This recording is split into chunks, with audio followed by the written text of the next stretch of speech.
Hello, everybody, and welcome back to the Classic Quest podcast. This is where we go through the alleged classics in the hip hop world of all time, and we review them and let you know what we think.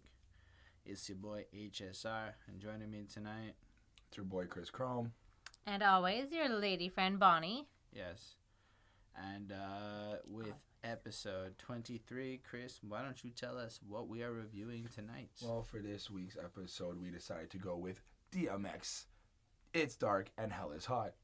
I'm excited. Are you? Yeah. Yeah. Awesome. So when did y'all discover DMX in your lives? Cradle to the Grave. That's the movie he played in. I actually saw him there, and then they played his song with with Eminem and Obi Trice. And Nate Dogg, actually, my bad. Go to sleep. Go to sleep. There we go. Thank you.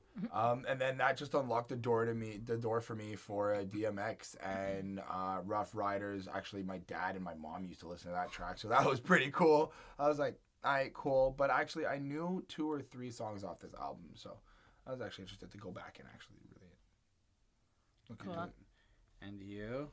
Well, not just last week, so that's exciting. I used to blast Party Up in Here all the time.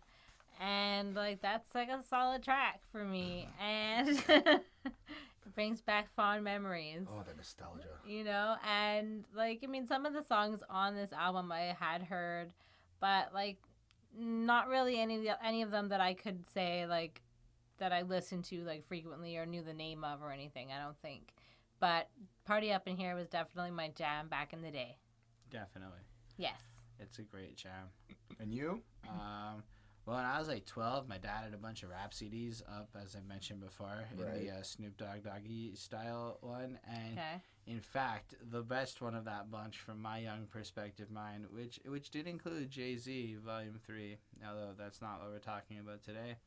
It had DMX, and then there was X, which is the third album. That's the one with Party Up. And I remember being 12 years old and playing that CD, and I discovered that apparently, it was at a time when it wasn't totally cool to be white and like rap music, and I was told that this music wasn't for me and a few other things, which kind of was like, whoa, that was weird, young 12-year-old boy. Right. Interesting. It also makes you curious and wanting to hear why. So I did, and I fucking fell in love with DMX. The way this guy tells stories, I'll be honest. Well, his voice is very enticing, and it makes you want to listen to him. It's very captivating. Well, it's not just that. You do know he got his jaw broken and he got it wired up. Yeah. And then when he went into, I think it was Columbia Records. No, it was Def Jam, whatever, Bad Boy, whatever. We went Diddy. Sure. When he went in the studio to go perform, he just got his fucking jaw reconnected, and he went in and he just went fucking ham, and he was the wire was breaking as he was going, and then everyone just kind of went there, was like, this is it, this is the change that we need. It was really cool. I watched it. From what I understand, hip hop was very much of party vibes and fluffy rhymes for a while. All about money and being. So he definitely brought in a different element. And he was very honest, very raw, very gritty. Well, there was I was watching an interview with the different crew members and people who worked with him, and one of the guys was stating, I forget his name, but they were saying how DMX would speak for the people who have nothing. He'd bring it back to the streets in a way, instead of talking about what at the time they were talking about, money, chains, cars, women, all this stuff. He would actually talk about the struggle and the real shit, and kind of remind everybody what original hip hop was. And the thing is I kind of got to know him later on. So these 2 albums I didn't listen to a lot. I knew a couple of the hits, but it was mostly as I got into music and stuff. The later albums that came out when I was in high school and whatnot, I remember when Grand Champ came out. I remember when X Gonna Give It To You dropped. And that was a dope track. I never really listened to many of his albums beginning to end, but I listened to a lot of his music, and he's just so charismatic and captivating in a way that very few people are, because of the raw honesty that he sells through it. But I've listened to both.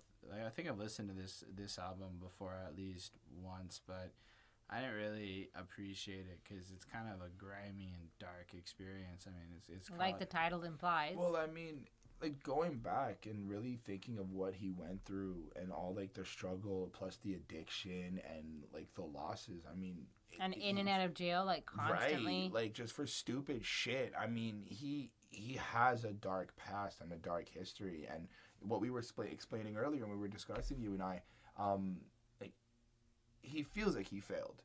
He feels like he's chasing something with this. He's kind of like a broken individual on a quest for redemption continually, and the music is just a way for him to kind of vent in a productive sense as opposed to indulge in some of the darker things, which is interesting. That alone is even explored a bit on this album. And then like that he talks about that, you know, his rap is like a gift that was given to him and that he needs to be able to share it with people. So it's very interesting. But, yeah, no. I mean, I like the title, It's Dark and Hell is Hot. For some reason, it's the second album on Spotify, albeit it's his debut album. And it came out in early 98. Don't they, I know they generally have, like, their first, like, pre-mixed tape before the album. No, but the one that, okay, so It's Dark as Hell and Hot is his first album, and then Flesh of My Flesh, Blood of My Blood is the second album. But they're just kind of reversed on Spotify for some reason. But, anyways, this was... pretty solid album for like your first album. The cover, man, it's just like it's all dark and red, right? Like and it looks bloody almost, like it's what's like his sweat or whatever's like on him. And you got like just him and just standing there, and you can just kind of see the background, and it's kind of like trying to sell this image where he comes from as hell. Yep. With like classic fiery, almost not fiery, but the red alludes to like the cliche version of what happens when you picture hell. Like it's not fun there. Well, it's not. It's not fun ever. And he's living in Yonkers, right? Which I never knew was a spot. Yep. Yeah. I thought it was just a weird. Heard of it? No, actually, I messaged Holden earlier this week, and I was like, Tyler the Creator made a song called Yonkers, and I just thought it was like a knockoff or something like that. That was just like a thing, but I didn't know it was an actual place in New York. Yep. Right. It is. So yeah, you guys want to get into this album? Yep. Yes. Let's just dive right into the intro. Yes.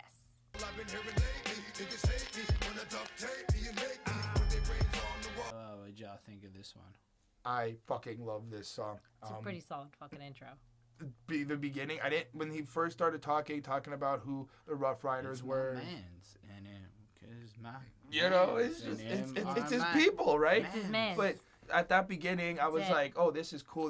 But then when the beat dropped, and I was like, wait a minute, I know this. And then he just went in, and I was like, hey, I know. I used to listen to this back in the day. This is a really fucking solid track. Yeah. I really like how he just goes in. I like how he starts off on a raw fucking hit. And the way he structured his rhymes, it's just like the punchlines, but with the rhyming, with the A and the B's, it's just insane. Like the A rhymes and the B rhyme schemes is just crazy. Oh my God. Yes. I think it's the energy and just the idea of this song. First, it's like an interviewer saying, yo, DMX, what are you about practically? And he's just like, it's not just me, it's me and my people. It's him and his crew, and like if you fuck with him, like you fuck with all of them. Yeah. And then this song is just like, it comes in, and he's like, yo, they asked for it. Like, they tried to tell him, man, believe me, so here we go.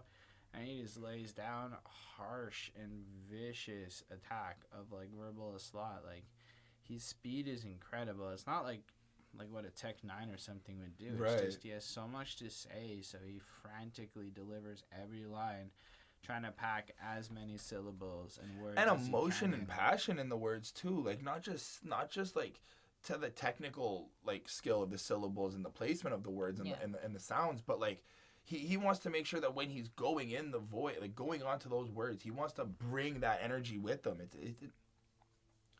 It's pretty fascinating. It's like to me there's like almost nothing like this dude. Like he has this level of honesty and just pure rawness with him. It's not like... Well, he sings about a lot of things that I mean that are similar to other rappers, but then just like the way that he opens up and like shares his soul with you, it's like it's very like he doesn't want to be doing these things. He does them because he feels like he has to, or because it's what he's always had to do. Well, and he's part of a world where lots of people are now talking about doing this stuff but have never really done it, and he's just trying to almost sell it like y'all are trying to be cool with it, But listen, I do this, and it's not pleasant. It's not a fun experience. Like, he knows he's badass, though. Just to put a little light on, like, where he feels like he has to do this.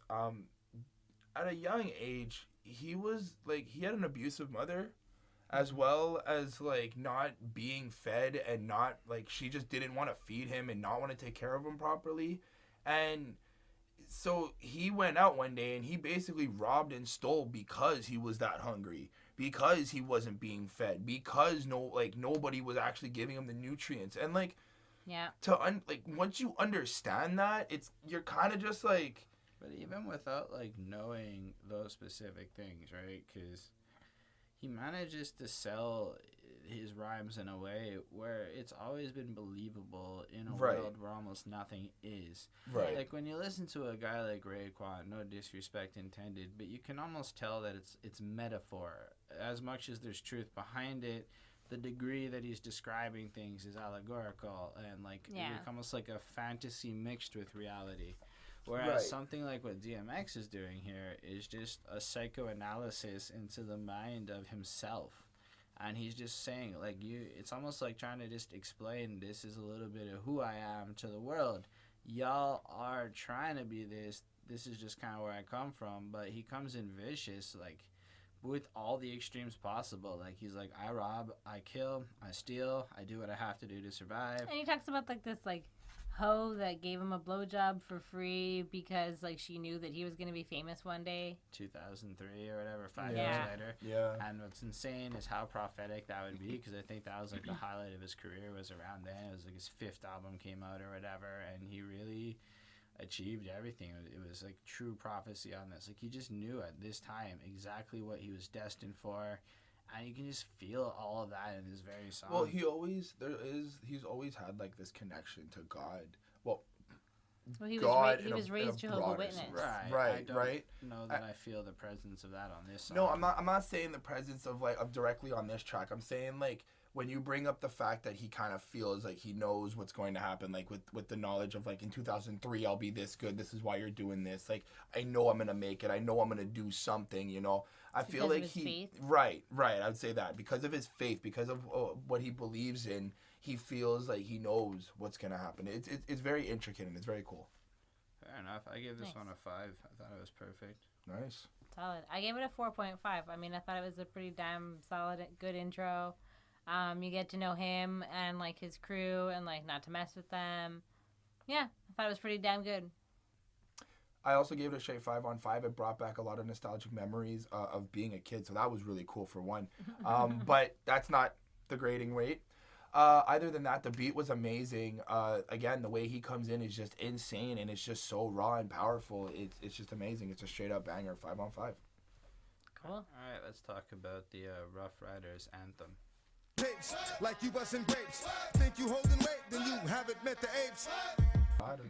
This guy has the insane ability to create club bangers that sound like Homicide, right? Like like nobody else is really making club bangers that quite sound so dark and twisted and raw. And like usually the club banger is where you're spending the money and you're getting the girls and everybody's fucked up. No, you know, people like all I feel is rain. How can I maintain with that shit on my brain? One of the first like lyrics of the first verse, and it's like, damn.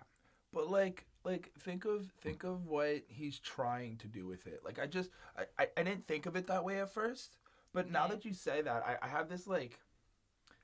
Imagine being in the club and instead of like having like dancing out and banging out to like this regular banger music, imagine doing the same but to something that's making you think. Like the whole like he wants to create a different atmosphere, you know what I mean?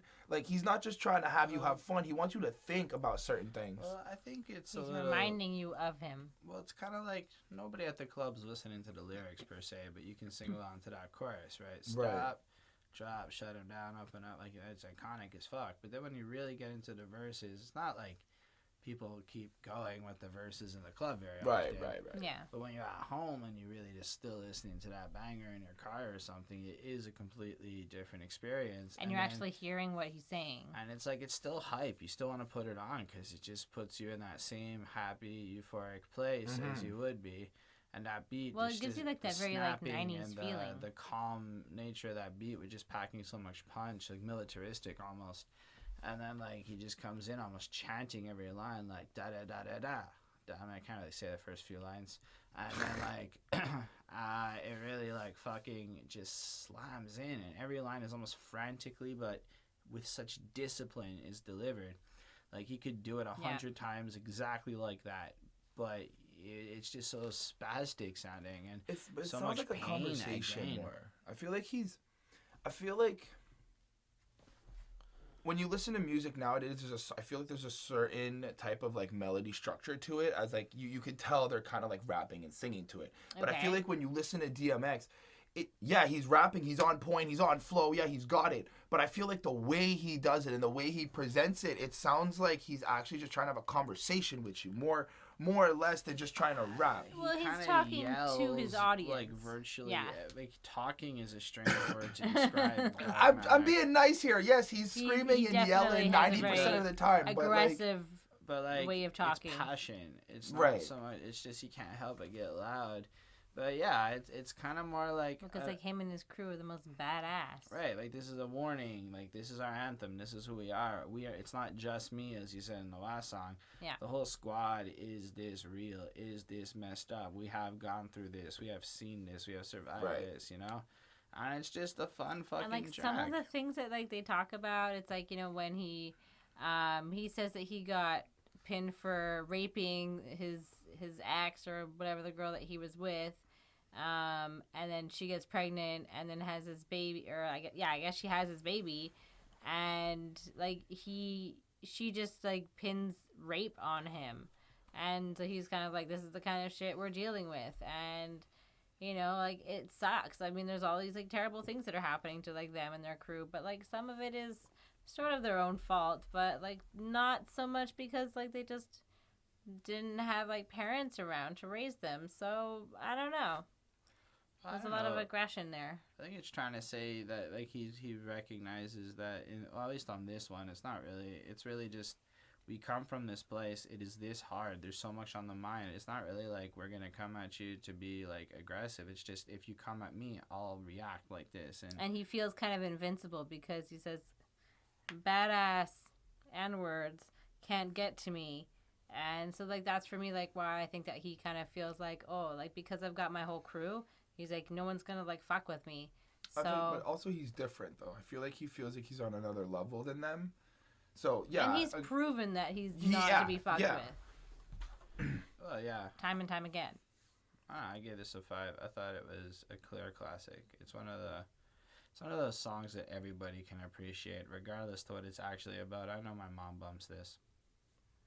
I gave it a 4.5. I thought it was great. I don't know if I would want to listen to it every day, but I might. I'll give it a whirl. Listen to it a lot. This is a morning wake up song. This is a straight 5 on 5. Like, I don't have anything else to say. Everything about it, his passion, his anger is there, but I don't think he's really like angry. I think he's more just like we keep saying, passionate, and he's trying to get a message out. I just love how he's just trying to get that message. I think he is a little bit angry on the inside. Well, yes, of course. I mean, he's got a lot of anger built up and rage, but I feel like at a certain point, he knows somewhere how to control it when he's trying to get a certain image across or a certain message. He struggles to control it. Yeah. Not that he knows how to. Okay. Anyway, I think figuring it out. We can talk about fucking with D.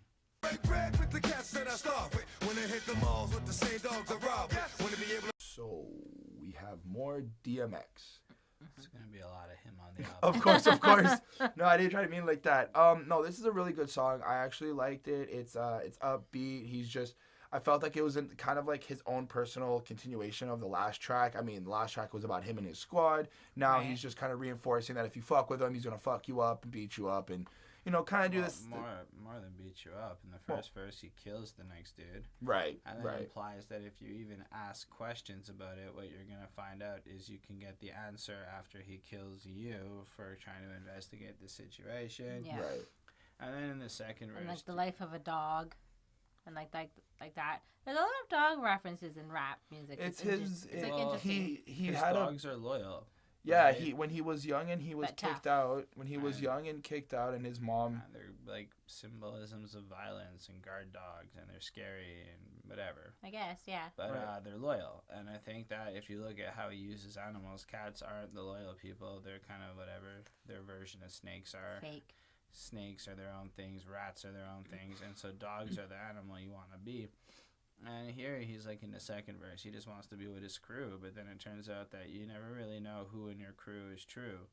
And it kind of addresses dealing with that, almost the paranoia with it and what happens if you are. And then in the third verse, he's like, if you really want to test me, here's the thing, I'm genuinely fucking crazy. And he talks about like when he used to rob and shit, right? Like with paranoia, he's like, so when y'all say it, whatever, I am crazy enough to like actually go through with all the shit that I'm saying on these albums.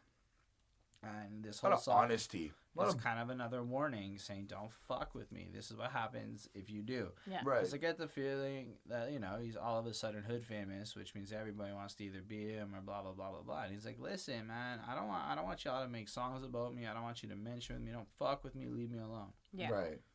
Just wants his space. Yeah. And dog wants his space. That's all he wants. And the beat was kind of a little more, like you were saying, upbeat and fluffy. His rhymes were just as great, like as energetic, crazy delivery. I give it another 5. Oh, okay. I actually gave it a 4 out of 5. It's not something I would play every day. That's practically the only one of the real reasons. Other than that, I just felt like I said earlier, it's a continuation, just his own personal dedication, continuation of like not fucking with him and what he'll do to protect himself and the lengths he'll go to. Like DMX can fucking do anything, and I would listen to it every day. The beats are fantastic. Like and it has like a cool like hook to it as well. I like that. I mean, don't get me wrong. I might not change it, but I don't think I'll go to it. I'll go to Rough Ryders honestly, I'll go to Rough Ryders and the intro before I go to this one, willingly. I don't know, man. They're all pretty fucking solid. I mean, I like Rough Ryders because it's more of a club one, but this is more of like fuck some shit up one, right? Fair enough. I think you have to be in like a certain mood then. But I also gave it a 4 on 5. I mean, I thought it was cool. It is like another warning about like what he'll do and like that, he's a dog and whatever else. I thought it was cool. It had a cool beat. There was a lot of bass, so if you like that, that was fun. A lot of like dun dun dun dun dun dun dun like that. Rides it kind of like a Jaws type theme song, like always like something's around the corner type. You get that feeling, yeah. Yeah. I don't know about Jaws, but yeah, it's eerie. The growling at the beginning. Because the Jaws one is like eerie and suspenseful, and this is more fluffy and upbeat. I find like in terms of that, like I don't feel like it's meant to be like a horror movie. It's more meant to just be kind of. But there are some on this album that are. More like an aloof, like, if you're fucking with me, this is what's gonna happen. A regular day in the life of DMX. Just another Wednesday. Yeah, no, I give it a 5. Okay. Fair enough. Cool. Alright, so, let's check out The Storm. Cool. So, this is our first DMX skit, and, it's a couple of, like, the first younger dude, like, yo, hear about DMX, he did this, he did that, he did this, and the older guy's like, what you know about that? What are you running your mouth for? And he gives him a little lecture, like, you think you're cool with your 40s and your blunts and your disses and your dads are running your mouth, but no, you're not. Yeah. Yeah, that's basically what it is. Like, it's only a minute and a second. So it's just about, these two guys sitting there chilling on maybe like a porch or something. And like you hear like the rain and like the storm that's happening behind them. And I think that you can hear like, is it this one that you can hear cars? No, not this one. But anyways, so like they're just talking about DMX, and then you kind of get the message that like you shouldn't be talking shit and don't start rumors. Right. That's exactly what I got as well. I feel like it was just again like he's aware. He's letting you know he's aware that people are talking about him. Like it's almost like a meta thing. Like I don't know if he's in it. It might be him doing the voices. I'm certain somebody out there will be like, "Of course it is," or it's not. Either way, I don't care. I thought it was really well crafted, and I like his skits. His skits make you think. and they're short and they're to the point and often violent. This one was less violent. But I like how at the very end of the skit is just the start of the next song. It flows into it. Yeah, a lot of his songs just like abruptly end, like one into the other. But yeah, I gave this, I don't know if you rated it, I gave this a 4. Oh, I gave it a 4 on 5 as well. I thought it was really cool. I got this, like, the younger guys questioning X on what he does and, like, you know, all the rumors and stuff. And I felt like the other guy, well, the older guy is kind of like giving off this vibe of, like, he knows who DMX is, but he's not going to say he knows. Like, you know, never snitch, keeping silence. And, like, he's kind of just like, yo, what do you know? Like, what do you know? Why are you going to run your mouth? Yeah. Like, you know what I mean? Like, just... Like, if you don't actually know the truth, but at the like, same time, I felt like the older guy was still maybe, like, confused a little bit. Like... And still kind of wanted to hear the gossip. Right, well, you know? Like, is this to, true? like, keep his ear to the street, but it's just a matter of you should always be listening, but you shouldn't be talking. Right. Yeah. Well, I gave this one a 3.5 on 5. I thought it was cool. It wasn't my favorite one. But I do like the fact that he's kind of calling out, like, the liars and, like, the snitches and, like, the people who are talking shit about him. And he's kind of saying, like, yeah, I see you. Like, I know what you guys are doing. Right. And, you know, so he's just kind of, like, making them aware. Yeah, and then he's going to look through his eyes or my. Yes. I just, like, at this point, it's like I forgot how much I love DMX. Right? Like, again, like I said, these albums I didn't really listen to, but pretty much everything after the third one I did, and oh my word, like, for real, his delivery is still good. He's one of those few guys who could probably write 37 songs about the exact same thing, and I would just sit there like a fanboy sucking it all up because it's just such poetry in it, right?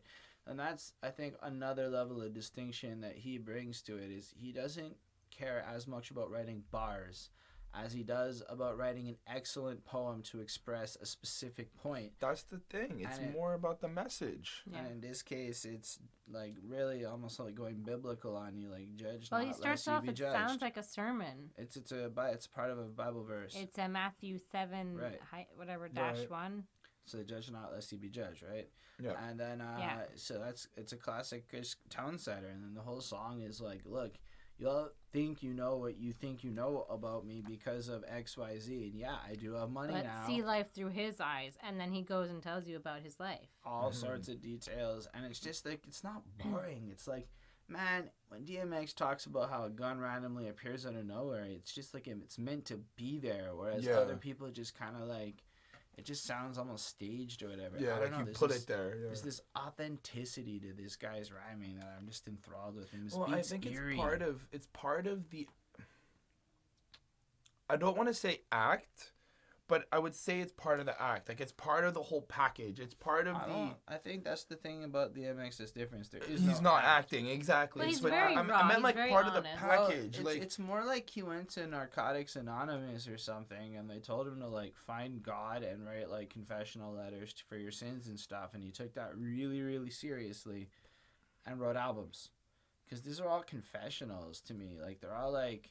He's trying to bear his soul out for you. He's trying to tell you, this is what's going on inside of me. Like, and he doesn't know, like, how he's ever going to, like, come back from, like, all the sins and the bad things that he's done.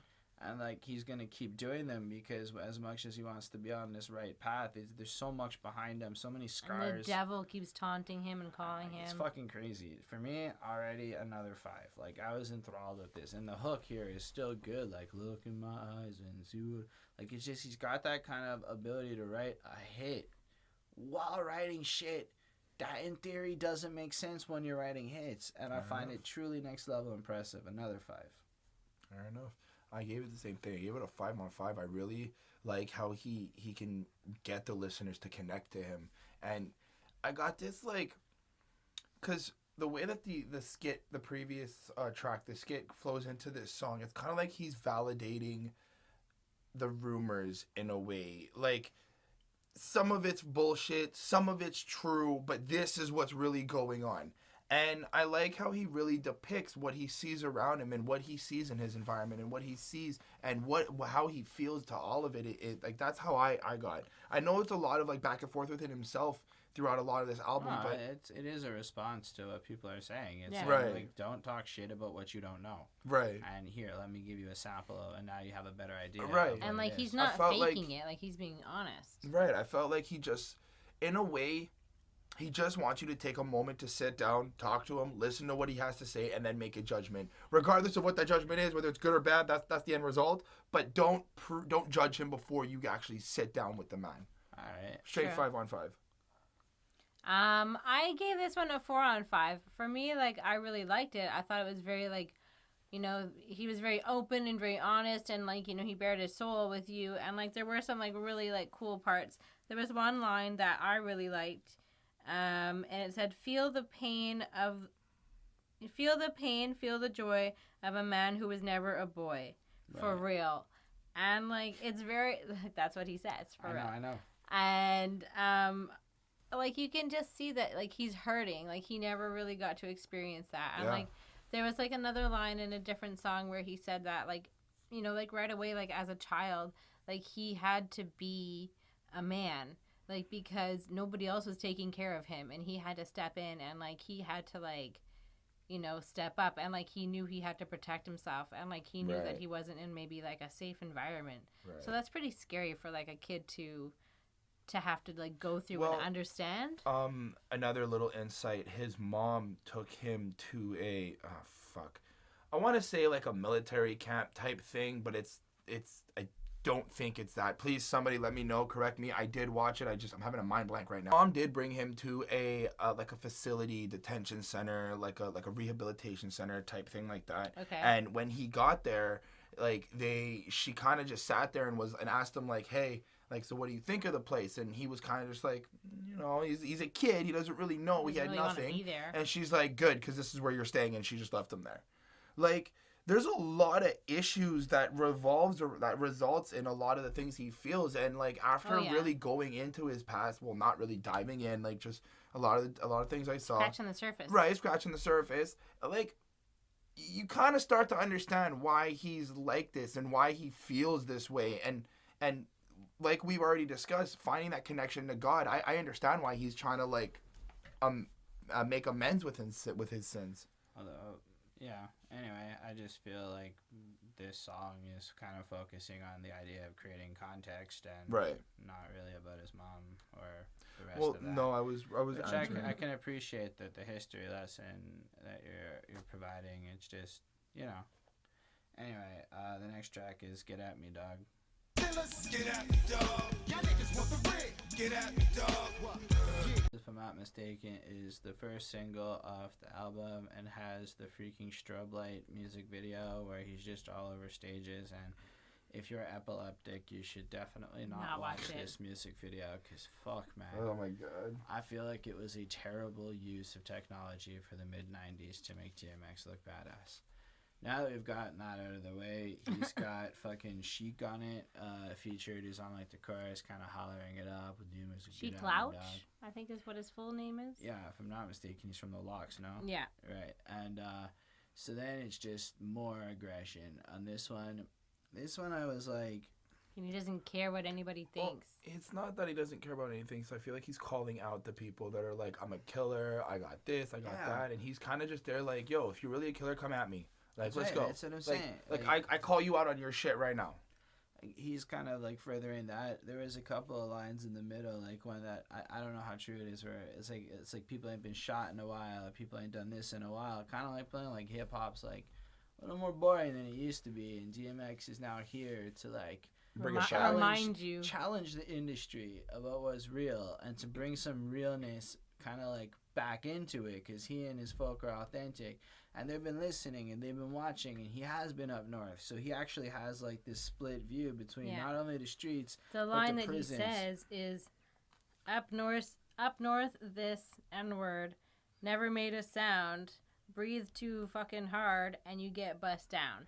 So, like, he knew, like, when he was, like, in jail and he was up north, that he had to, like, shut the fuck up and, like, play the game and be quiet and, you know, keep his head down and stay out of trouble. And that other folks are just kind of like, or I took that more like the dude talks a lot of shit in the streets, but when he actually went up north to jail, it turned out he was completely a different type of like person, right? Like and then they have that skit at the end where they all but beat down this guy who was that little bitch, for lack of a better word. And again, like, here's the first beat though that did not hit me just right. A little bit by the end was a little like irritating, right? Yeah, it was. It reminded me of something like so like soul music type. Well, I was okay with that. It was just that it just kind of just kept going. Yeah. Whereas every other beat on this album so far has tickled me great. This one was like, okay, a little annoying. And the hook, I didn't like it as much. I get it, but I feel like you could tell that this was a little like, I don't know what it is about this song that's a little bit off for me. But I ended up only giving it a 4.5 on 5 because it's so close to being as amazing as it could be.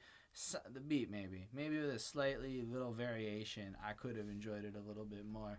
Well, it was like a fun, like tough sounding kind of beat. It wasn't my favorite song though, but I don't know. I gave it a 3.5 on 5. The little skit at the end for me was like what kind of killed it. So it made me lose some points there. But it was all right. It was another one about, the stuff that he's been through. Which, again, is delivered excellently, but yeah, I don't know, I feel like it was a little less polished than the rest of the album was so far. Just a little bit, but not enough to make me dislike this. Yeah. Really? I actually thought it was a really great song. I would listen to this again. This is a 5 on 5 for me. I like how he's basically just calling out everybody. Like, he really isn't afraid to die, and he really just doesn't give a fuck. I live to die. Like, this is where if you don't know DMX, this is the song where you're gonna just realize, be like, yeah, he truly just doesn't give a fuck. Granted, he's... To be fair, I would say intro is the song where I realized Right. Like, I do get that. He is reckless on the other tracks. This was the lead single, so yeah. On this one, I feel like this is the one where you're just like, yeah, he truly doesn't care. Come at him. Show him what you got. And I feel like him having that courage or braveness or ballsiness, it's like... It just stands out more than anyone else, because everyone else I feel is just like, yo, I'll pop you if you fuck with me, like no, like you know where I'm at, but like yo, stay over there. But it's like he's just like, no, come, let's go, like he's ready for war. He's kind of brought it up in like a few songs where he has nothing to, he's got nothing, so he doesn't care. So like that's kind of how he is and how he lives. Yeah, I don't know. Anyway. Let me fly. I sold my soul to the devil, and the price was cheap. And really like the beat on this song. I feel like it's just completely different tone, right? Okay, interestingly enough, everything about this album so far has kind of been like his world and his existence and who the fuck he is, right? Yeah, where he comes from. And this is the first time he really kind of brings in rhyming in a more direct way. It's like his freedom is found through the rhymes and his ability to project and actually grow and explore his like soul and spirituality and all this shit. Yeah. But through hip hop, like hip hop is the way for him to escape and to get out of the hell he's been in. And like if you look at just the stuff he's been in out of jail, everyone's trying to fuck him and this, that, the next thing, and then you kind of like take into account that he now has this outlet where he is exceptionally talented at. I mean, the flows are next level. But he realizes that it's a gift and that he has to he knows how good he is, and he knows that he needs to be able to share it, and he needs to be able to express himself. Otherwise, he'll just go crazy and then end up in jail or whatever. But he feels like he can express it. Well, I feel like there's a lot of things that are trying to prevent him from doing it, whether it's his own actions that put him in jail again, or whether it's this, that, the next thing. It's we end up at a point where he's almost saying that if he can't have this freedom, he'd rather die because he just needs so the much. chance. Or like he needs that outlet, he needs that opportunity to express himself and to be a person. Right. And like I was saying before, because this is our second round on this song, we didn't hit the fucking recording button. But this shit's stupidly relatable in a sense where regardless of who you are, and what field or occupation. Everybody's trying to put you into this box and kind of control your ability to express yourself and to be an individual and to have emotions and all of this. Like, it's not permitted in any walk of life right now. And you have DMX coming here and being like, let me fly. Let me be this free little birdie expressing myself. And just the way he does it, and he rhymes lines on lines, and the depth of emotional range. Someone's got a man crush. No, to be fair, he's really creative with his poetry and his writing skills. Like, he knows how to captivate the emotions and the passion just by writing it down and then bringing it out with his voice and his power and his energy. It's just there, man. This song is really relatable, like Holden was saying. He's desperate. He just wants it to work. Well, I think it's a lot about, like, questioning, like, his own mortality. You know, he's talking about, like, give me this or just I want to die. And then he talks about other times where, you know, like, he was close to death, or where, you know, he questions, you know, what if I was just like a miscarriage, you know, like, what if, like, something like that, like, you know. So there is a lot of, like, him questioning, like, whether or not he's 26 or 7. Yeah, and he's point. Like, I'm only 26, and, like, this is all the shit that I've been through already. And so, like, he's just kind of talking about that, and which is strange, right? If we think about it, this might be the oldest guy's debut album we've touched so far. That's true. Which I think is partly maybe why from his whole career he has a certain level of maturity mixed in, just because if you think about it, you only really start to figure shit out these days in your late 20s, and he was there when he started, and I like that. Yeah, I gave this one a 4 on 5. I thought it was great. Wasn't my favorite one, but I really like this one a lot. It's he's so honest and open about who he is and, like, his struggles and stuff, and I find that really, like, I don't know, it's really good. I mean, I think it's going to be very therapeutic for him. Fair enough. I gave this song a 5 on 5. This is a fucking crazy good song, and I just, like what you were saying earlier, it doesn't matter what your occupation is. You will understand how he feels, and you will feel the same way if you've ever had a boss, a friend, parent, or whatever telling you can't do something or stopping you from what you want to do. Like, look, I know as artists, that's one thing we like to do, and if we weren't able to fucking do it, we'd go crazy as well. So it's just a matter of how systematically. I don't know. I give it a 5. I thought it was a really perfect album so far. There's a couple parts, a couple songs I don't think are maybe 5s, but honestly, I think I could listen to this entire thing every day so far. It is DMX creates, in my opinion, one of the most perfect sounds in all of rap music I've ever encountered. Wow. Anyway, it's a good thing X is coming then. Yeah. Man, would you ever in your motherfucking life know when I got a gun come at me with a knife? I don't know, like, how important the album placement was to a grosser, like, story or motif. I didn't really look a lot into that, or if it was done deliberately.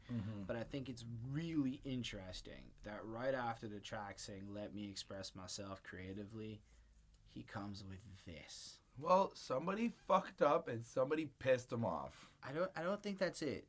I think this is different. I think this is, like, first of all, the fact that he's playing on such a popular horror song, right? Like, it's clearly meant to take you to another place. Like, well, it's like a childish chant at the beginning, like 1, 2, I'll come for you, or like whatever it is. Took it from Nightmare on Elm Street, right? But if you think about it, right? So what he's saying there is, this is now we're gonna go into some purely psychotic horrorcore type shit. Horrorcore, it's not necessarily like where other things were in other ones. It's not necessarily a challenge to other people to me, or it's not necessarily like about a specific person. Now we're going into his most depraved imagination. Right. I mean, he says some fucking weird shit on this song. First of all, we discover the first bit of his, like, child fetish that he has, where if the girl's 15 or older, he's gonna rape her. Yep. And, like, he's gonna fucking smash your house. He's gonna fucking Well, that's just what you. He's talking about, like, what he's gonna do, like, because this one man pissed him off. I think snitched on him. Yeah, and then so that's what he does. He says, I'm going to come, I'm going to show up at your house, I'm going to kick the door down. Oh, fuck knocking. Yeah, and, like, you know, I'm going to go kill your wife in front of you, and if your daughter's 15 or older, like, I'm going to rape her in front of you, and then I'm going to kill you. See, that's the thing, that's why it's so intangible. Like, he's not really talking to a person. He's talking to any person. Because he says that he's going to send you to hell, and then he kills them, and he says, I'll see you there. I don't know. I feel like it sounds too, like... I feel like this is... For him to make it so general, that is sick fucking twisted. That's the point. Right? Like, that's creative. That's the point. Okay. I think this is saying, like, watch your ass. X is coming. Don't talk shit about him. Like, he's honest Freddy and real. Krueger. Fine. Like, he's some horror character. And here's some proof. And he describes this elaborate murder scene that he's gonna, like, this is where I'm like, okay, X is probably not actually doing these particular things. Right. He's trying to let you know that this is the type of shit that goes on in his head to, like, further this understanding of the darker, more depraved side of his soul. Right. And it is fucking creepy. I hope he's not doing this. It's fucking insanity, right? Like, it's almost like he tried to take the street side of shit and he took it 6 steps further a little bit just to be a fucking Nightmare on Elm Street scene. Like, that's what he was going for, is to be the most perverse horror scene he could think of and fitting that eerie beat. And that hook is amazing. Honestly, it fits. It's like, this is a great example of a creepy fucking horror song. Yeah. Fair enough. 5 on 5 again. Oh my god. No, like, this is amazing. I could listen to every one of these. As a rapper, has a learning point. Every one of these is a storyteller, has a learning point. Right, absolutely. And I can't agree with you more. I had a problem with grading this. I'm not gonna lie to you guys. I did have a trouble with the 15-year-old girl line. Like, that was one. But 2, it was just...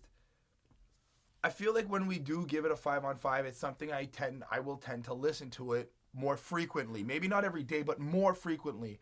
I don't think I would listen to this one as frequent as any other song I've really given a 5 on 5. And I've given some stupid songs 5 on 5. Like, let's be fair here. Yes. So, like... Look, I gave this a 4 on 5 solely because it's not a song I can just sit down and listen to without thinking that I'm about to, like, go on this World War III rampage and just murder my entire society. But I feel like it is a 5 on 5 for what it is and what he did with it. Like, DMX is a top 5 rapper for me. Like, for real, top 5 GOAT right here, contender until the second half of his career happened. Let's say the last 10 years. But really, this dude is just, like, to me, it's just, I see the art form of this, right? I'd rather listen to DMX as a serial killer than, let's say, Raekwon as a drug dealer. And that's just my preference. It's just more. But I see it, though. Like, I see it, too. Like, listening to both, it's just, Raekwon, you sell drugs. DMX, you go out and... Well, rob and kill, and you're a horror character come to life. You're, like, hell incarnate. Yeah. Yeah. And what about you? I gave this one a 4.5 on 5. I really liked this. I thought it was very raw. I thought it was very, very creepy and, like, haunting. And, like, it was everything it was supposed to be. It was intimidating. It was very cool. I liked the storm. I liked the electricity kind of sound that was, like, going throughout it. I don't know. I thought it was interesting. Good song. All right, let's continue our evil themes with Damien. Yeah. To make it happen. What you mean, my nigga? I'm about to make it rapping. Today I met this cat. He said, Bonnie, how do you feel about the Devil Son Damien speaking with DMX in such a interesting sell your soul to the devil type song? Well, he basically was promising him everything that he wanted, and but at first, like, honestly, I thought that, like, the Damien voice was a different rapper, because it is so, like, kind of high pitchy and nasally, and it doesn't sound anything like DMX's like normal rapping voice. It's kind of like DMX goes Eminem. Yeah. Yeah. But I was gonna ask who did it first. DMX. Okay. Yeah, and I thought it was, like, really cool. And he talks about, like, at the very beginning is that what he wants is a guardian angel, but he's never had one. And, like, that's why, like, you know, he gets into, like, so much trouble, and that's all he wants. And then, like, the devil or Damien, like, kind of swoops in and says, like, I just want to be your friend. Yeah, hey. Like, I'll promise you. I'll be your guardian angel. Yeah, like, I'll help you out. Like, I'll make you make, like, all, like, the right decisions and stuff. Well, I'll help you get what you want. Yeah. The right decisions part is a little shady. Well, no, but he sells it under the premise, I'll help you, guide you through the storm. Like a guardian angel would. Right. Then the chorus is interesting, right? Because he names all those animals we described earlier. So, like, the snake, So the snake is the traitor, the rat is a snitch, the cat is fake, and the dog is your trusted friend. I would just like to point out to all you cat people out there, what was the cat? Fake. Anyway, the dog is your loyal homeboy. Nah. Anyway. All right. I happen to think it's really interesting because then the next line kind of ties it into saying, like, when you get so caught up in this, you lose your judgment as being able to identify which one of these things is this person in your life. And it's kind of alluding that he gets so caught up with Damien, he gets blinded to the truth. And we see this come to life in the second verse where it's like, yo, you slick, you killed that guy. Ain't nobody gonna catch you. Oh, you fine. You can fuck that next bitch. You can hit that shot. You can do And he's like, here, smoke this, drink that, like, do this. He's like, I won't tell anybody what you did. And, like, you can honestly hear, like, just the way DMX responds with the confusion. Like, I know this doesn't sound right. You know what it sounds like? It sounds like, you know, you can like sleep with this one. You could get away with this. I feel like he got away with the murder. And then now he's using sex and drugs to repress the memory of it and I the feel action. like it's like Damien trying to just tell him you can take all these things that people are normally saying be careful with, especially because he's obviously an addict and whatnot. So for him, it's like everyone's like, don't do it, Damien. Don't do it, Earl. Earl, you shouldn't behave in such a way. Don't do it, Earl. Be a good boy. And then Damien shows up and is like, yeah, let's do it. Just do it. Well, he's like the devil on your shoulder. That's he literally what he is. And then, like, the third verse is fucked up, right? Because now Damien gets to a point where he's like, kill your friend. And then DMX is kind of like, well, I've got nothing else to live for, so, you know. Well, like, hold on. Nothing he to does lose. fight it, but he does fight it at first. He's like, no, that's my homie, that's my bro. You know, like, I can't do that. But then Damien's like, but I'm your friend. I'm the one that you. And they call each other D, which is interesting, you know, like, because, like, then they're both kind of like the same thing. Is this whole track, as you say that, it kind of didn't feel like Damien's a person. Felt like kind of felt like he's a little like schizophrenic here, and these are the voice in his head. Well, he did mention being like Jekyll and Hyde in another song as well, and like so like that is that kind of like crazy like good guy bad guy like inside of you. So he kind of has this validating voice almost, and it's so interesting. This song is like one of those rare treasures in rap music where I guarantee you if it was about anything else but had it been the same song, a lot more people would know what this is. But I'm certain the fact that it's kind of like the devil talking to you and shit kind of like made people feel a little weird about it at first. But to me, guess what I gave it? A 5. It's another 5. Another one. And you know how he ends it with? Like it's kind of it's like going evil, to be continued. Like, Don't worry. Voice. We got it on the next album.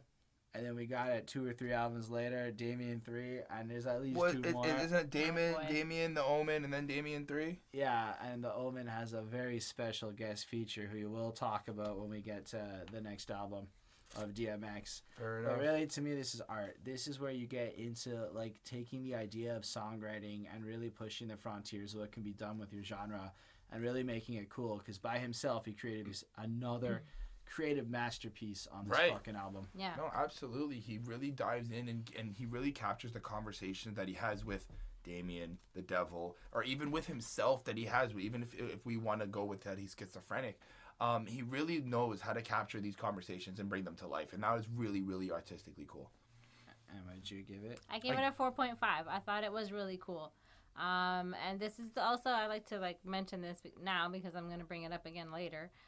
This is the first song where they talk about cutting off their right hand if they got caught. So I don't know like what that is or if that's like a biblical reference. Like the cultures where when you got caught as being a thief, they would cut off your hand like old Arabic times and whatnot. Yeah. So I don't know, but they mentioned it a couple of times. It's kind of a way to describe like archaic law and like back anyway. Maybe. Like, but also like your right hand man. Like and like that's your trigger finger. Yeah. And did you give a grade? I gave it a 5 on 5. That's right. It's because Damien's. And don't kill Sean. That's who he was supposed to kill. So right. I hope he didn't do it. We'll find out in the future, hopefully. In the meantime, here's how it's going down. Girlfriend, remember me from way back? I'm the same cat, the wave cat, that motherfucker that TNT. Dude, How's It Going Down is such a tone shift. It's a single with a video and all sorts of stuff. It's the closest thing to a ladies' jam I think we get on this album. Yeah. And it sounds like a very like late 90s, like early 2000s, like typical song. And it like right away, like it made me feel like, okay, Ja Rule definitely got his influence from DMX. Except that, well, Ja Rule was more of a thug love type. DMX was like So I met this like married woman that one time, and we started fucking and shit. And then I got her to run some drugs for me. It right away starts off with like this this guy calling this girl, and then he's like, "Whose dick you sucking?" And then she doesn't know what he's talking about, and she's like, "I'm not with anyone." Da da da da da. And then like we find out that like DMX has been like having an affair with this girl called Tanika, and he's like, even in that little phone call, he's like, "Say his name." You don't want to say who? I won't say his name. You know who? You fucking him. And then she's like, "No, I don't know what you're talking about. I don't know who you're talking about." Blah blah blah blah blah. And then like he's like, "Whatever, liar." But then we find out in verse 2 that he did in fact punch her over their little affair that they're having. And he went after somebody who kind of may have looked like DMX, but it wasn't. But DMX is also aware of that too. Like, and he's just like, "Yo, tell your person, watch himself. Like, whatever we doing here is not, whatever y'all do is nothing to do with me, right?" Right. And then he like makes fun of like the baby daddy and like. He wants him gone and like wants him like out of the way, and like so he's just kind of like talking shit about like him, and he's because like he just wants to like bang like this Tanika girl. And this is one of like the first time, or one of the few times he really directly alludes to being involved in drug distribution, because he makes her run some shit and then come back, you know. Yeah. But and what I think he's doing with that move is saying, you can stay with him, but look what I can give you, kind of that type of flossing type shit. But in that weird pimping, mind game, fucking abuse type shit, like if you were to look at the pimping manual, he's kind of like following the correct steps to have the right kind of control over her along the way. Right. And it's like he just gets tired of her. By like verse 3, he realizes that like he wants like her respect, and like, you know, like he realizes that, you know, he's never gonna be like that other guy, like the baby daddy, because she has 2 kids with him, and so like they're never gonna have that kind of like relationship, and so he kind of sets her free, and like that's it. I kind of feel like there was remorse and guilt in his actions. Like he recognized what being this side guy, albeit fun, was wrong. Well, I feel like he didn't. He also states in the song that he doesn't know if she's going to pick him, you know, and there's not that loyalty there. And as we know, DMX is all about loyalty and riding with your dog. So he can't even be with somebody who doesn't even think is going to pick him in the end. You know, that's true. That's fair. I have to say, though, for all that the story was interesting, I kind of was not into this song. Fair enough. I gave it a 4. Yeah. It's like really well made for what it is, and I appreciate the craft of what he's doing with it. But frankly, I don't care about listening to a song about DMX fucking the married chick and then getting like. Maybe this is really relatable to other people, and I know that there's this strange fetish in hip hop of fucking another man's wife. Like, it's all over. Like, some of these rappers almost seem to not want to fuck unless the pussy is taken. And it's a power trip thing, because when you're like married or in a committed relationship, it's like you're supposed to only be with that person you're committed to, but right? Then you're like but if you're able, but if I'm able, right, like as like famous Chris Chrome over here, right? If I'm able to swoop your girl off her feet and take you away and take her away from you, it's like I still got power. Like, I still got what's got really what like it is. Funny about that mentality, right? Is the really powerful mind knows that even if she did went out there and fuck some next dude, she's always gonna come back to me. Because she'll never find something better. And that's interesting. And it just, I don't know, it's a lack of maturity. But then again, he's displayed a general lack of maturity. And he's married at this point, I think. Like, he is. Yes. Well, that's how he's having an affair. This is storytelling. This is all going on about this. I think in this case, I don't know how this relates to real life. Maybe it's some story from his past that he's retelling. You know what? I feel like he just wanted a ride or die chick. I don't know if this girl Tanika, if she was real or not, but like, or if that's like what her actual name was. But, you know, I think that's what was actually going on. Like, he was banging this girl. Oh, no, we can't say he didn't. Like, look, it happened. It was something that's going down. Who exactly this Tanika girl is, maybe it's just a name he came up with. Maybe it's their real name. But in the end, like, the man just wants to do what he wants to do, but not have to have any drama with it. So, look, like, he doesn't give a fuck if you're married, but keep your married life on your end. Like, don't bring that shit to me. Yeah. I think it's just kind of also explaining that when you get involved with married people, you can't avoid the consequence of the other person, right? Like, especially if, like, they've got kids and stuff, and, like, there's, like, that whole as much as the character that DMX is playing does display what you're saying, if you go one step further into DMX as a songwriter, he's kind of writing it as a game. This is how it goes down every time. Yeah. Whenever you get involved. Anyway, 4 on 5 for me. It's not that perfect. Fair enough. It got a 4 on 5 for me as well. Yeah, same. 4 on 5. Oh, yeah, but hey, Mickey, you're so fine. You're so fine. It's not that positive. This little skit. 25 seconds. You're in like a little house. It's me, Mickey. And like he's like, who's at the door? Who are you? Yeah. And then, boom, they kill him because he just keeps saying, "It's me, Mickey." But then after he shoots him, you hear. Like it's funny. Like it's like this creepy little laugh, and then you're like, "Whoa!" It's like the devil, kind of. Well, I feel like they're. You don't know what it is, really. Like, and they're not really sure what Mickey is. Is he a crackhead? Is he an enemy? Is he a hitman? Is he a fed? Like, and either way, if you come around and we don't know who you are, blast you. I have to say, this was a 3. Yeah, but like they were saying that it was like maybe like it was like a hallucination, or like it could have been anything at this point. Like they don't know what it is. We don't know if the character who we're assuming would be DMX, right, in this scenario. Nah, I think it's just a context setter. I think it's yeah, because it kind of plays into the next song a little bit in terms of. But either way, like it's a 3. Why? Because it's just so fucking weird, and it would there's not. Like, if you put it on random, it would break up a playlist. But it gets a 3, because otherwise it might have been shittier. Because there's something about the way DMX does this shit that just makes you fucking scratch your noggin and go, what the fuck is he going... Like, it's not just abstract. It's not direct. It's not, like, weird samples. It's this aloof little skit that makes you wonder what part of Earl's life resulted in this. Right. Yeah. And that's the creativity behind it. 3 on 5. Yeah. I gave it a 4 on 5. I liked it. I thought it.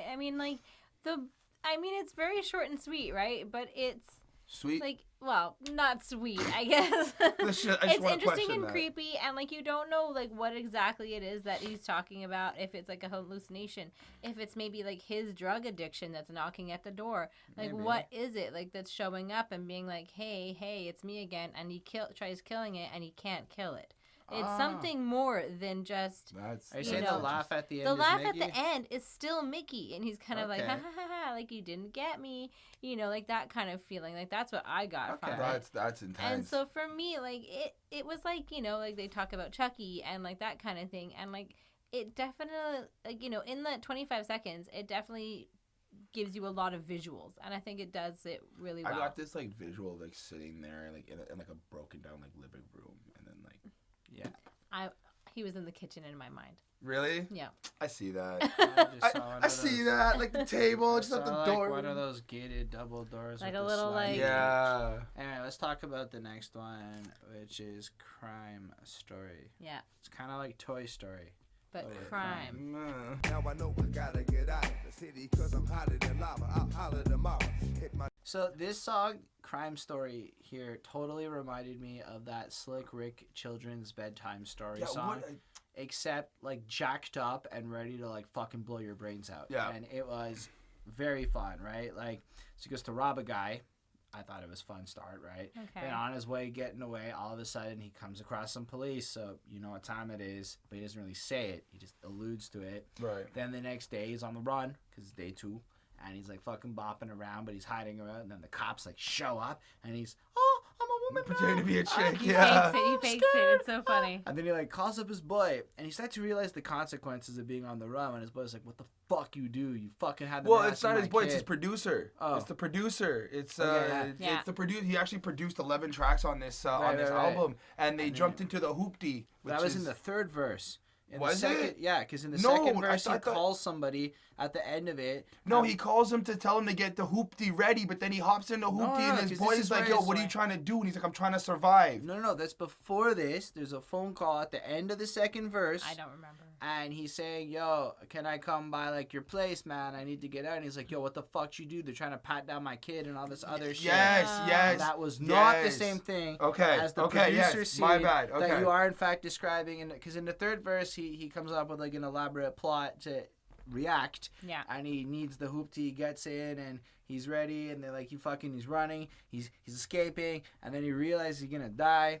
No, that's not it. He makes because he pops the curb. He pops the curb and he goes 1, 2, 3, 4, 5 clips. And then he like goes into the police station. No, he He has a vest that has an explosion on it. And then he goes like with the bomb thing because I'm mixing up the other Crazy Story song for a quick minute. Oh my god. And then he blows up the police station. And he does all of this with this fucking crazy DMXing, and you're just like, I feel like this is his like vent towards the government and the cops and like just people trapping him. The fact that he's like in his song, he's like saying that he's going to put on like basically like a suicide vest and walk into well, it's basically walk in and like explode himself. But he's also, it's coming from a fine. Y'all looking for me? I can't get away.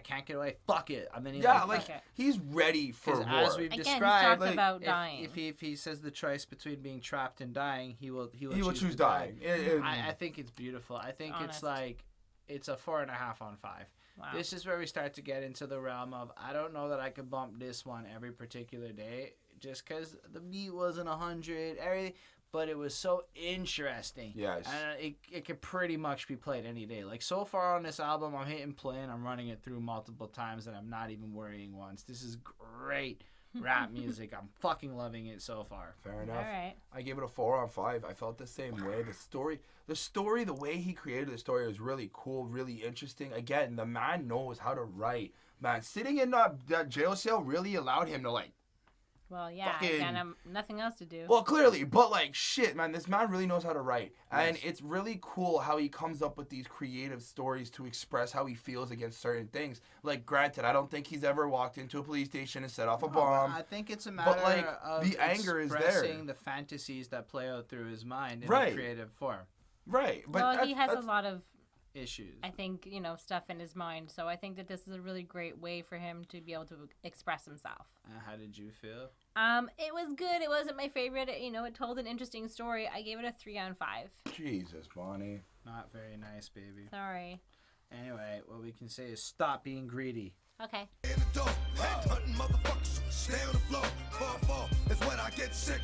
This song is another single.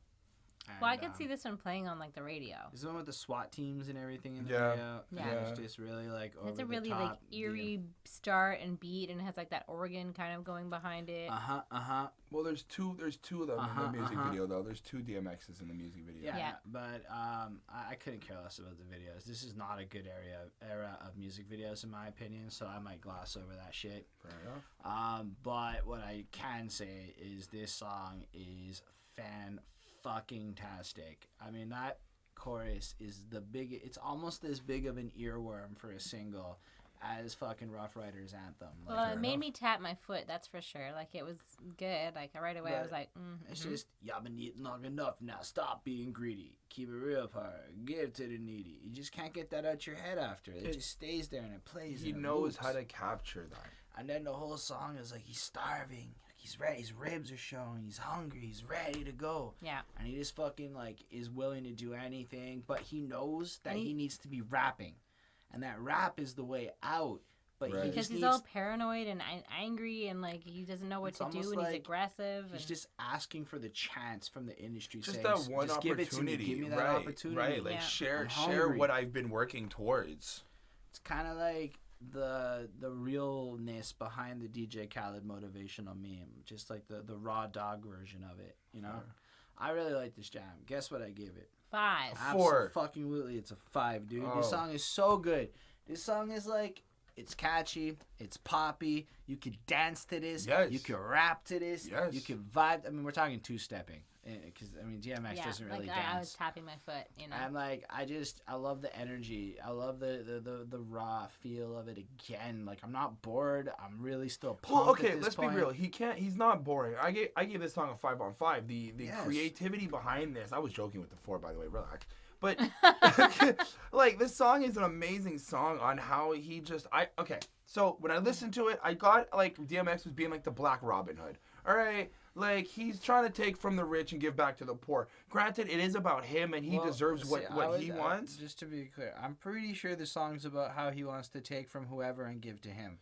Right, Yeah. right. But I So also trying to look at it from a grander scheme, and I kind of got this sense that he was talking about like where he comes from and like his culture, his people, you know, everything. Like they're starving too, and they need to eat as well. And like stop being fucking greedy. Let's give back to these places, give back to all that. And I actually really thought it was really like both sided. Like there is a duplicity in it. It's like give to me and them, but give to me. I'm starving. Yeah. Sorry. No, go ahead. I gave this one a 4.5 on 5.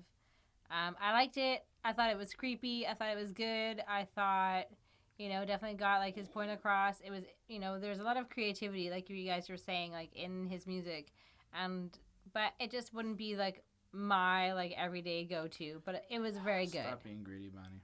It was very good. All right. Still a bunch more on this album because it's long. So ATF. Yeah. He left with the basement, go through the replacement door, come up in my neighbor's yard with a taste for war. So yeah, this is another crazy fucking adventure, where we have DMX telling another crazy story of what could happen. His shenanigans, his everyday life, you know. Well, the worst scenario in a way. Okay, so the way I broke down the song was that he's basically sitting there, kind of just, you know, chilling in his house or whatever, or wherever he is, and he's thinking about the worst possible scenario that can happen in his life. So you get the boom, boom, boom, ATF. He explains the entire story, and then at the end of the song, he goes on and goes to say, "Oh, boom, boom, boom, ATF," as if like after he's depicted the story, which we will get into it. Yeah. It's like it already happened. Like, you know, oh shit, my bad luck. Like I'm thinking of this, and now it's happening. And throughout the story, there's mentions of like he didn't have time to tell his girl to go downstairs and distract him, to tell him that he's not there, that he can get out. Yeah. He didn't get like, he just knows that somebody snitched on him, and like there's cops everywhere. Right, and now he's like, but he's like pissed off. He's more like I felt like there's a part where he's mad because he's being searched for by the cops and they're there to get him and everything, and he's got to run. But at the same time, he's also mad because somebody he knows or somebody that he met snitched. Yeah. And there's like anger on both sides. Well, I feel like it's not so much anger as betrayal and frustration. Right. Like he's panicked. He's on an adrenaline rush. He's running from the cops in like a literal sense now, and we're talking like scary FBI type cops. Well, he's like on the run. It's so scary. So it's like the like ATF is at the fucking door, and then he calls up the producer guy. And for those of you who don't know, ATF stands for alcohol, tobacco, and firearms. Keep in mind, Americans, not everybody lives over there. It's Well, not the same thing. I had to look it up. I had to, We're in Google Canada it. over here where we don't have an ATF. Or we do, but it's not called that. I don't know what it's called. If there is one. But either way, and then he's like, he jumps in the car and he's saying shit like, listen, like they almost hit a kid, like you were saying. Yeah. And then he's like, yeah, but I almost hit a kid. No, it's not even almost. It's not even almost. So previous to the kid line, what happens is, and you were saying this earlier, there's a part where he's basically on the phone, or like he's like talking out loud, and he's like, I don't want to bust the windshields, like I want to flat out shoot him. In the car with the guy in the right. Right, yeah. And he's like, I want to fucking kill them. And then he's like, they almost hit the kid. And right, and they go onto the ledge. And it's just a comment that the driver, dude, and this is not DMX, the other guy, he's like, well, I almost hit the kid. Don't fucking dwell on it. Let's move on. Yeah. It's not the time to be thinking about this shit. Right. Like what we almost did. And then it's like, it just kind of dwells into the finality and the realization that he's about to fucking die, right? And he knows he's gonna die.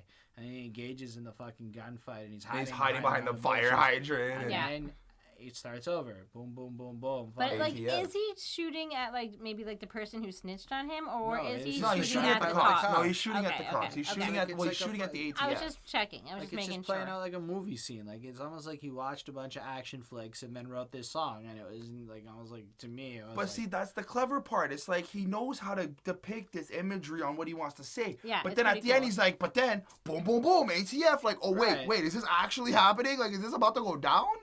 Right, and I think it's interesting, or to like imply it's kind of just a cycle that goes on. That he can like plop you into that scene.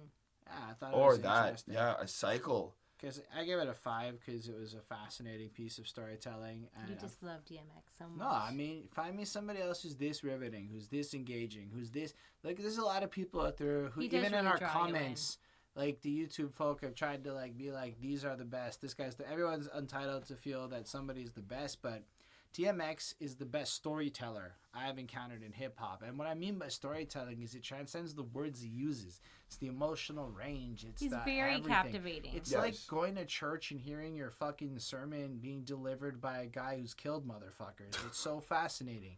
I love it. I love it so much. I think he's got the perfect energy to make me feel engaged. Fair enough. I actually gave it a 4 on 5. Great song, produced well. Everything about it's amazing. The only thing though is that I felt like it was a little short. In just explanation. Well, it's a minute. It was 56. supposed to be, right? It's right, supposed to be like a right. quick adrenaline I wanted a little more. I was like, but wait, like no. Now you gave me this crazy story. Like, what happened? You know? Maybe that's just how fast these things happen. Yeah. Like, I think that because otherwise it would have just drawn on and it would have kind of got whatever. Okay. I gave it a 4.5 on 5. I thought it was cool, a great story. Yeah, I mean, he's captivating. He definitely, like, tells a story in his words, and, like, you feel like you're there. Like, you know what's going on. Like, you're seeing all this. Like, you're panicked. Like, your heart's racing for him as he's running away from the cops. And, you know, like, it's pretty cool that he can do that in his words and, like, the way he makes his music. Fair enough. All right. Well, we can say that the next one is totally for my dogs. Yeah. Then I thought, this is clear as day. I know here's the day. I'm gonna be on my way. We got Dragon, Loose, Big Stan, and Kasino up on this track, which I'm assuming are his boys, his squad. His dogs. Are they the Rough Riders? I don't know exactly if they're probably affiliated to Rough Riders in somewhere or affiliated to DMX. And this is where somebody in the comments is gonna correct us and be like, "You motherfucker should have looked this up ahead of time." And you're right, but we didn't. So this track, it just seems to be like almost cipher-ish in each one of these guys coming at it almost from the way the rest of this album sounds, right? Yeah. The same kind of like they all sound badass. Like they've lived it, they've been through it, and they're kind of like DMX with it. They're on the same page as him. Yeah. And they each kind of took their take on a classic DMX verse, as we want to call it. I thought it was really well constructed, and it flowed really well, and I guess it was just one of those tracks to showcase some of the lesser dudes, and I don't have a lot to add to it. It was kind of just that, and then DMX comes in and does a double verse compared to the other ones. Well, he's obviously the best. He's obviously, my favorite one on it. Fair. The beat's really nice. The chorus is okay. I give it a 4. I gave it a 4, the same thing. I didn't really have much to, I don't really have much to say about this either. It was really good. I like having the other people. It was really cool. A nice little break from, just having DMX all the time. But, again, like, when you get into the album and you start to really, like, get to really know the songs, you're kind of just like, this was an odd placement a little bit for me. I don't agree with the odd placement. I think it makes sense to push this to the latter part of the album. It's long. But it really is at a time when you do need to show love to your squad, right? So like you don't make a whole album and not put up some of your boys. Yeah. Because he's talked about his boys so often, his squad, his crew, his people. So here's the chance to let them shine. It's just that as a whole, this is not one of the best songs on the album. Right. It's a really good track for what it's better than a lot of the other Bring On the Friends songs I've heard on other albums so far. Yeah. I mean, this one is obviously for his dogs. I gave this one a 3.5 on 5. I thought it was good, and like each one was actually pretty decent. Like there wasn't one that I was like, oh my god, that one really stood out for being really bad. But like they were all like pretty consistently good. Obviously, and then you've got DMX at the end who blows the fish out of the water, and he's just great. And then like it kind of felt a little bit obligatory, like kind of. I think that's kind of how you said it, or I don't know, one of you guys said like it. It's the token, like where it's like where they have to bring on your friends and be like, okay, here's your song, guys. Let's all sing a little bit, and like you make it sound like he's like he didn't want them there. Sometimes songs like you have to forced. Do it. Yeah. Fair. And I'm not saying like he may have really wanted it, but it feels like you have this very personal album. Like they didn't feel like they were all like BFFs, then, like like how I it kind of felt like this was pals. Like these were the rapper friends he had, not necessarily the guys he was robbing people with that he described. And they might be. Really, internet, I don't know. Don't hate me too much. But it's just our perception. Yeah, so did we all give grades on this one? Yeah. Yep. So I guess I can feel it. It's coming in the air, yeah, it's getting closer. I can feel it why Nardo didn't get a proper feature on the album, but Nardo sings the lovely Phil Collins bit. Yeah. Which is weird. So right? cool. Because, like, I know this best not from the Phil Collins song, but from the Tupac Staring at the World remake, Through My Rearview remix, which had Phil Collins sampled onto it, which I thought was fucking wicked. And then I heard this, and I'm like, whoa, that's a grimy rendition. And then the track just comes in, and it does it fucking serious. I bet Phil was proud to hear this song. Yeah, it was pretty cool. I got excited when I heard that. Like, there was no lawsuit pending. Phil was like, this is good. Like, carry on. It blindsided me a little bit. Because we heard the intro, and we heard awesome. Phil Collins, right? Yeah. We heard the Phil Collins beginning, which is iconic to everybody. And then DMX comes in, and it's like, he's got this rough, raw voice, but smooth at the same time. And you're just like, whoa. Like, and it's interesting, right? Because he's like watching these younger versions of himself, and he's almost like trying to. Well, the very first lines. Yeah, he's watching the youth. Yeah, the very first lyrics. Right. And the whole song's kind of like, these guys are like me at that age. Okay. And then he's kind of flowing out. This is what you're up against. This is what you're gonna have to do. I did this. I got to here. It's the only way to climb almost. And he's just describing dealing with the betrayals, dealing with the different shits. But it's more like old man DMX talking to a shawty than it is like fucking like, you know, him living the experience. It's more reminiscing. It's more like he's gotten past it and he's just remembering before he had the wisdom. But then he also talks about like the devil still having like a hold on him and like that kind of stuff, and that they're living in hell, like in the ghetto. And like... I don't know. It's sad that he thinks that. And I love how in the third verse it kind of shows his real wisdom of almost adopting the Serenity Prayer and understanding that there are things that he has to handle, but more often than not, there are things he should just let go because it's not his business. And if he stays out of it, life will be okay. Which kind of shows like younger, so you get involved with everything, and that gets you into some trouble. I love old man wisdom songs. And he's like my age, so it's like the kind of wisdom I'm kind of at that point. Like when he wrote this, he was like my age. So I kind of get the wisdom he's understanding. I'm kind of at the late 20s and at that different grinds, different realities. But, you know, just being at that point and seeing how the world shapes differently, you know. I really like it. Another 5. Fucking 5. It was truly remarkable to me. Yes, I have to agree. It was truly amazing. I really like the Phil Collins part. What is it? Noid did a really good job on this. And Nardo. Noid. My bad. Big Noid was another album. Yeah, my bad. Guy. Sorry, but Nardo did a really good job doing the Phil Collins part with DMX. Again, there's something with how he's so raw and so calm in this song for me that just makes you want to just re-listen to it again and again and just understand that, like, look, there is certain shit you have to do. Yeah. And if you're not willing to do it, sorry. And you? I like this song. I thought it was really cool that they took a song. Like, I was expecting, you know, kind of like Phil Collins to, like, show up and just, like, you know, say something, you know, and, like, say his part. But it's great that, like, they were able to take, you know, such a popular song that everybody knows and transform it, and you almost forget which song it is. And because they make it their own so well. Right. And I think that that's really amazing that they were able to do that. I thought it was a great story. But would I listen to it all the time? Not so much. I gave it a 4 on 5, but it's still a great song. Yep. I just want to say I gave it a 4 on 5 as well. I don't remember if I That's okay. stated a thing. See, Chris, that was like you praying for a decent grade.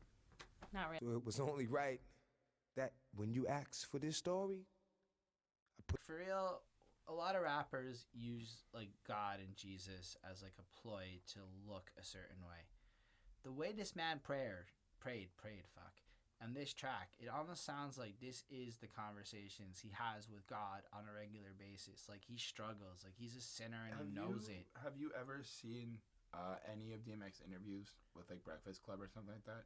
Not recently, no. He actually makes it a point, and this is something I do want to say. He actually makes it a point to do prayers pretty often. At the end of the interview, I watched a full hour interview with Breakfast Club and DMX. Go check it out. It's actually really good. He spends a lot of time like just self-reflecting And at the end of it, before they closed, he was like, look, let's all do a prayer. He made everybody grab hands. He's like, everybody take off your hats, like, do this right. And he stood there and he prayed for like the food and everything. Well, I think he's like currently, I think he is a pastor now. Is he? Yeah. But really, what I think is fascinating is on this album where he's basically laid out his sins, right? Like it's all the worst shit he's ever fucking done, all the dark fantasies, all of it, the relationship with his devil, the fucking everything. He throws in a prayer to show his struggle and his humility, and that really he understands that now it's like, okay, all of that's a little bit, that's DMX. Let me get real with you for a minute. Yeah. This is where my focus is. He gave me and I fucking loved it. I love the humility. I love the honesty. I give it a 4 because it is a lot to listen to DMX's prayer tracks, and there's like almost one on every album. Yeah, and really they're a lot. They make you almost challenge your own conceptions and shit. But that's exactly amazing that he can do that with his words. Yeah, great. That's exactly why I gave it a 5. From like a song perspective, I could not listen to this every day compared to other ones due to the lack of beat, and it's just kind of a nice poem. So 4 out of 5. You know what? Actually, I'm gonna have to question you on that. I could listen to this every day. Just as like a reminder of what we're here for and what we do.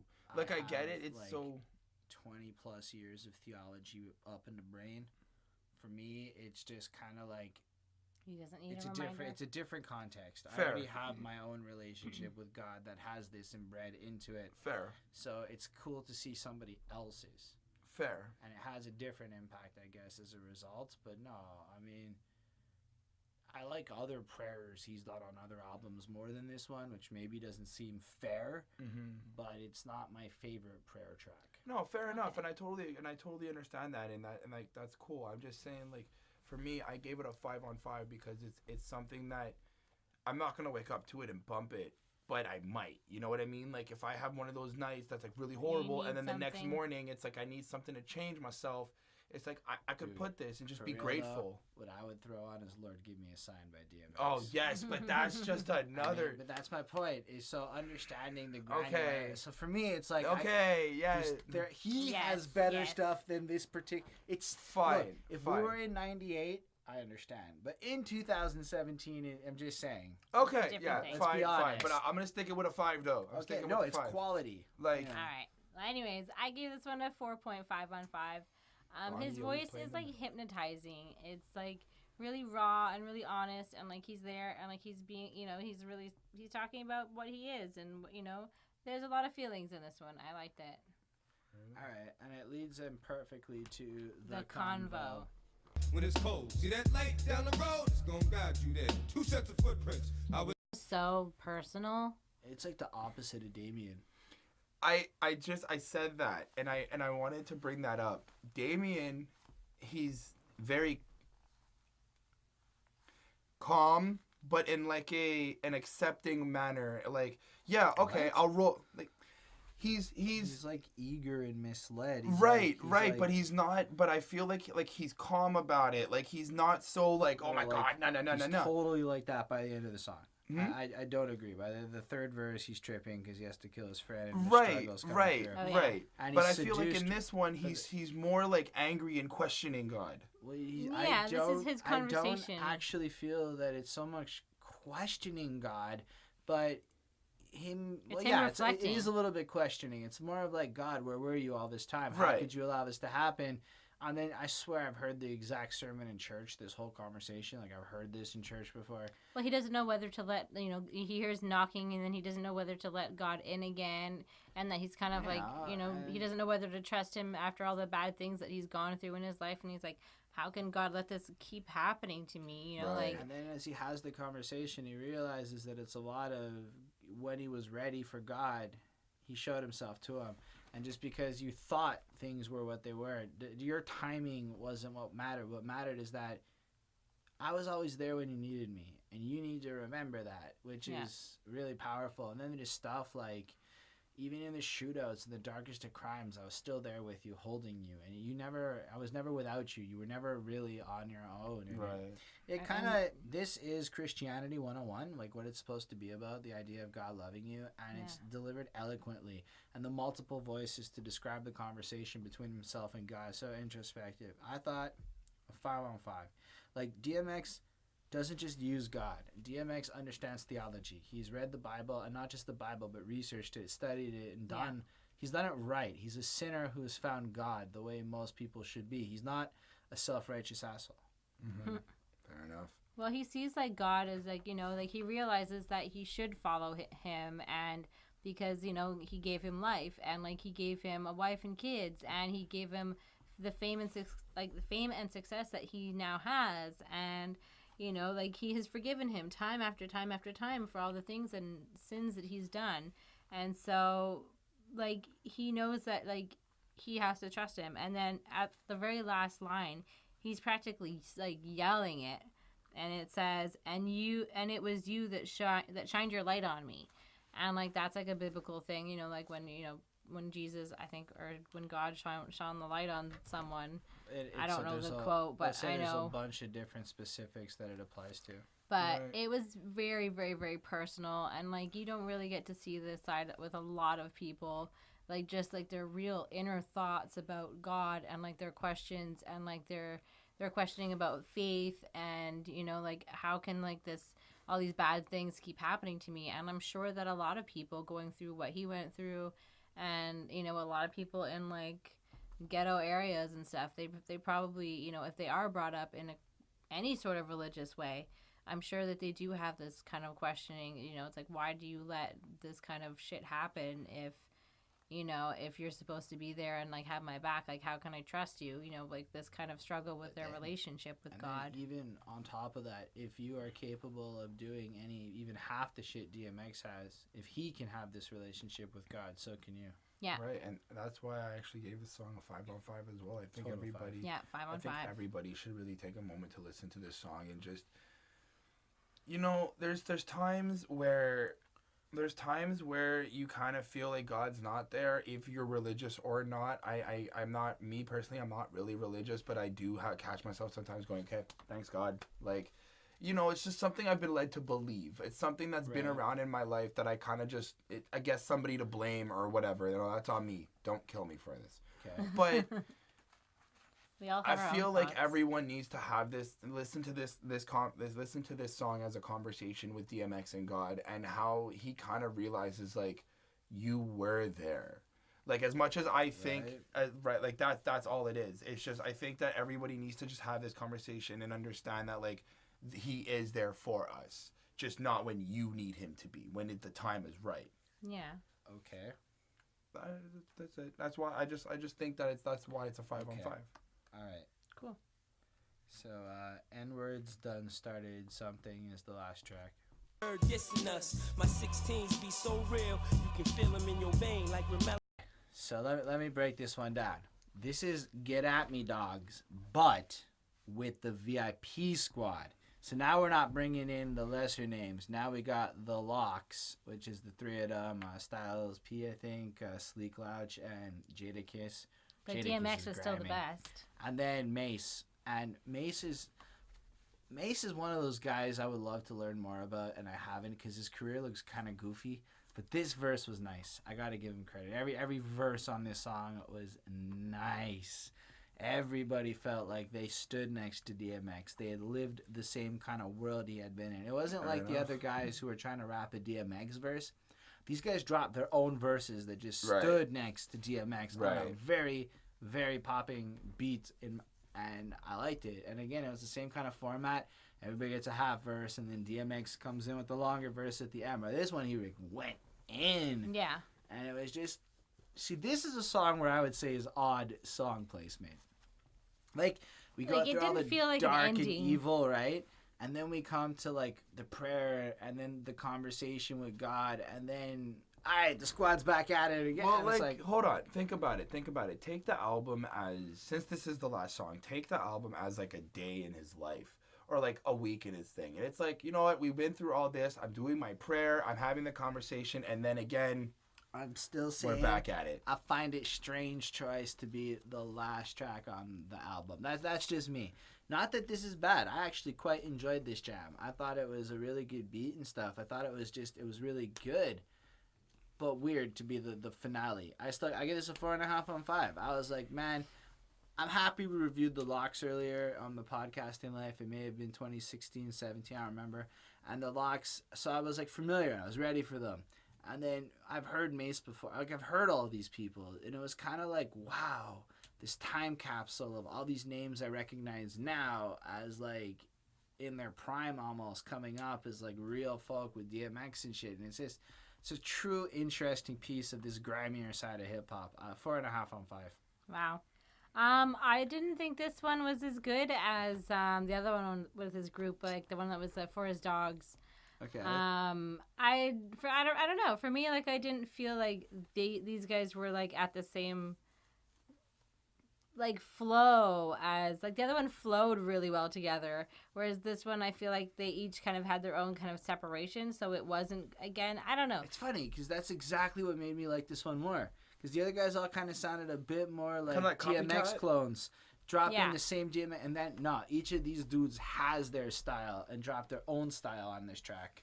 I don't know. I didn't really like this one as much. I found it weird again, also for being like the ending song, and I found that damn piano key that was like bow bow bow bow bow. I found that so annoying, and it went on like this song is 5 minutes and 9 seconds, so it's a long song, and to hate that one little thing that just keeps happening over and over and over again, it drove me nuts. I gave it a 3 out of 5. Sorry, guys. Jesus.